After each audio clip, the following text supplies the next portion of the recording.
протяжении 7 лет реализовывались федеральные целевые программы. Практически реализовано более 140 проектов. И за этот период времени у нас безработица сократилась в 2 раза. Было создано порядка 7 тысяч рабочих мест. Дотационность на 10% уменьшилась.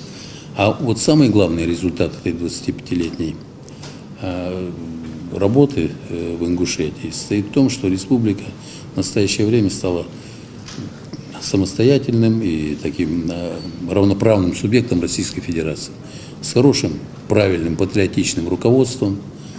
И во многом результаты последних лет и вот такие положительные результаты свидетельствуют о том, что руководство республики работает правильно и отдает все силы развитию социально-экономической ситуации в республике, несмотря на все сложности. Результаты есть, особенно, я хочу сказать, в последнее время. И вот у нас ФЦП по-разному работают.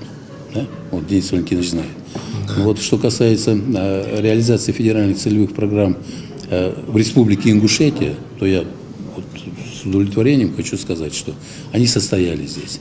И я сам принимал участие по приглашению руководства республики в открытии социально значимых объектов. Вы помните, мы в Али-Юрте, в селении, несколько месяцев назад открывали и школы, и детские сады, затем и библиотеку в университете, учебные корпуса.